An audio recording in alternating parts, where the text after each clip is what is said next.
বাংলাদেশের ৫ ব্যাংকের গ্রাহকদের জন্য একটি দারুণ সুখবর। অবশেষে ৫ ব্যাংকের গ্রাহকগণ টাকা ফিরে পেতে সরকারের চূড়ান্ত দিক নির্দেশনা প্রকাশ করেছে। এই সংক্রান্ত একটি তথ্যবহুল প্রতিবেদন প্রকাশ করে জনপ্রিয় দৈনিক শেয়ারবাজার.com পত্রিকা। আপনারা যেটা স্ক্রিনে দেখতে পাচ্ছেন। পত্রিকার শিরোনামেই বলা হচ্ছে ৫ ব্যাংকের আমানত ফেরত নিয়ে বাংলাদেশ ব্যাংকের রোডম্যাপ ঘোষণা। গ্রাহকগণ কবে নাগাদ সম্পূর্ণ টাকা ফেরত পাবেন?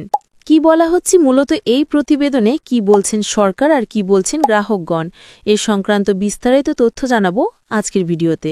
প্রিয় ভিউয়ার্স, আসসালামু আলাইকুম। আজকের নতুন ভিডিওতে আপনাকে স্বাগত জানাচ্ছি। আপনি যদি আমার চ্যানেলে নতুন হয়ে থাকেন তাহলে এরকম নতুন নতুন ভিডিওর আপডেট পেতে চ্যানেলটি সাবস্ক্রাইব করে রাখুন।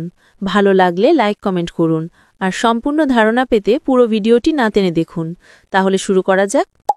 একীভূত হতে যাওয়া ৫টি সমস্যাযুক্ত শরিয়া ভিত্তিক ব্যাংকের ব্যক্তি আমানতকারীরা তাদের টাকা ফেরত পাবেন সর্বনিম্ন ৬ মাস থেকে সর্বোচ্চ ৫ বছরের মধ্যে। বাংলাদেশ ব্যাংক ইতোমধ্যে অর্থ ফেরতের প্রক্রিয়া ও নির্দিষ্ট সময়সূচি উল্লেখ করে একটি বিস্তারিত রোডম্যাপ তৈরি করেছে বলে জানিয়েছেন ব্যাংকটির কর্মকর্তারা। রোডম্যাপটি শিগগির সরকারি গেজেটের মাধ্যমে ঘোষণা করা হবে এবং সেখানে উল্লেখিত কার্যকর তারিখ থেকে অর্থ ফেরতের সময়সূচি কার্যকর হবে। গেজেটের খসড়া ইতোমধ্যে প্রস্তুত করা হয়েছে। ২ লাখ টাকার মধ্যে থাকা সঞ্চয়কে সুরক্ষিত আমানত হিসেবে গণ্য করা হবে এবং একীভূতকরণের পরপরই তা অবিলম্বে পরিশোধ করা হবে। গত ৯ অক্টোবর উপদেষ্টা পরিষদ ৫টি ইসলামী ব্যাংক একীভূত করে একটি নতুন রাষ্ট্রায়ত্ত ব্যাংক গঠনের অনুমোদন দিয়েছে। একীভূত ব্যাংকগুলো হল ফার্স্ট সিকিউরিটি ইসলামী ব্যাংক, ইউনিয়ন ব্যাংক, গ্লোবাল ইসলামী ব্যাংক, সোশ্যাল ইসলামী ব্যাংক ও এক্সিম ব্যাংক। সরকারি সার্কুলারের খসড়া অনুযায়ী ব্যক্তিগত আমানতকারীদের অর্থ ফেরত দেওয়ার ধাপটি ২টি ভাগে বিভক্ত হবে। বাংলাদেশ ব্যাংকের কর্মকর্তারা জানিয়েছেন, আমানতকারীদের অর্থ ফেরত দেওয়ার সর্বোচ্চ অগ্রাধিকার পাচ্ছে, কারণ জনআস্থা ব্যাংকিং খাতের জন্য গুরুত্বপূর্ণ। চলতি ও সঞ্চয়ী হিসাবে ৩ মাস বা তার বেশি মেয়াদের আমানত বাদে ২ লাখ টাকা পর্যন্ত অর্থকে সুরক্ষিত আমানত হিসেবে গণ্য করা হবে এবং তা প্রথমেই পরিশোধ করা হবে। গেজেটে উল্লেখিত কার্যকর তারিখের পর যে কোনো সময় এই অর্থ উত্তোলন করা যাবে।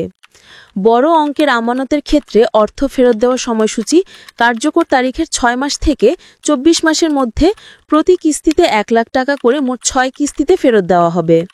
২৪ মাসের পর অবশিষ্ট টাকা যে কোনো সময় পরিশোধযোগ্য হবে।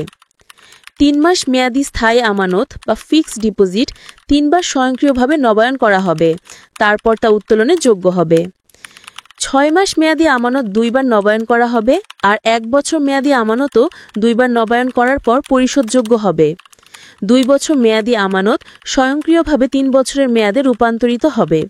৩ বছর মেয়াদি ৪ বছরে আর ৪ বছর মেয়াদি ৫ বছর মেয়াদিতে রূপান্তরিত হবে। ৫ বছর বা তার বেশি মেয়াদের আমানত মেয়াদ পূর্তির সঙ্গে সঙ্গে পরিশোধযোগ্য হবে। সরকারি সার্কুলারে খসড়া অনুযায়ী ৬৫ বছর বয়সের ঊর্ধ্বে এবং যারা ক্যান্সারে আক্রান্ত তাদের জন্য এই শর্তাবলী প্রযোজ্য হবে না। আমানতকারীরা তাদের বাকি থাকা ব্যালেন্সের সর্বোচ্চ ৩০% পর্যন্ত বিনিয়োগ বা ঋণ সুবিধা হিসেবে গ্রহণ করতে পারবেন। গেজেটে উল্লেখিত কার্যকর তারিখ থেকে আমানতের উপর বাজারভিত্তিক মুনাফা অর্জিত হবে। ব্যাংক, আর্থিক প্রতিষ্ঠান, সরকার, অর্ধ সরকারি ও স্বায়ত্তশাসিত সংস্থার মতো প্রাতিষ্ঠানিক আমানতকারীদের জন্য নতুন ব্যাংকে তাদের নেট দায়বদ্ধতার বিপরীতে অগ্রাধিকার শেয়ার ইস্যু করা হবে। এই শেয়ারগুলোতে প্রযোজ্য ব্যাংক মুনাফা হার প্রযোজ্য থাকবে। অন্যান্য প্রাতিষ্ঠানিক আমানতকারীরাও একই শর্তে শেয়ার পাবেন। শেয়ারগুলো কমপক্ষে ৫ বছর ধরে রাখতে হবে, এরপর তা পুনরায় মেয়াদি আমানতে রূপান্তরিত হবে। শিক্ষা প্রতিষ্ঠান, হাসপাতাল এবং অফিসার ও কর্মচারীদের প্রভিডেন্ট বা গ্র্যাচুইটি ফান্ড এই স্কিমের বাইরে থাকবে। নতুন ব্যাংকের জন্য ২টি নাম প্রস্তাব করা হয়েছে: ইউনাইটেড ইসলামী ব্যাংক লিমিটেড এবং সম্মিলিত ইসলামী ব্যাংক লিমিটেড। একীভূতকরণের মাধ্যমে ৫টি ব্যাংকের সব সম্পদের দায় নতুন ব্যাংকে সংযুক্ত হবে।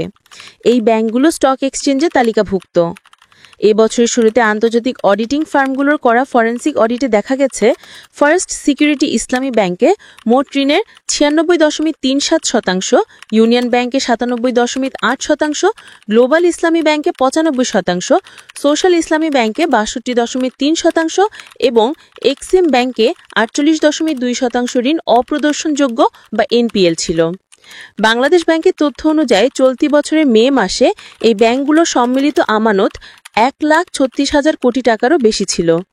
একীভূত হলে নতুন ব্যাংকের অনুমোদিত মূলধন হবে 40,000 কোটি টাকা, যার মধ্যে 35,000 কোটি টাকার পরিশোধিত মূলধনের প্রয়োজন। প্রাথমিক মূলধন পরিকল্পনা অনুযায়ী প্রায় 15,000 কোটি টাকার প্রাতিষ্ঠানিক আমানত বেইল ইন প্রক্রিয়ার মাধ্যমে ইকুইটিতে রূপান্তরিত হতে পারে। সরকার বাকি 20,000 কোটি টাকা মূলধন সহায়তা প্রদান করবে, যার মধ্যে 10,000 কোটি নগদ এবং 10,000 কোটি টাকা সুকুকের মাধ্যমে সংগৃহীত হবে, যা বন্ডের মতো শরিয়া সম্মত আর্থিক উপাদান। আশা করি বিষয়টি বুঝতে পেরেছেন। আর আজকের ভিডিওটি এই পর্যন্তই। আশা করি ভিডিওটি আপনাদের ভালো লেগেছে। ভিডিওটি ভালো লাগলে লাইক আর কমেন্ট করতে ভুলবেন না। দেখা হবে অন্য কোনো ভিডিওতে। সেই পর্যন্ত সবাই ভালো থাকবেন। ধন্যবাদ।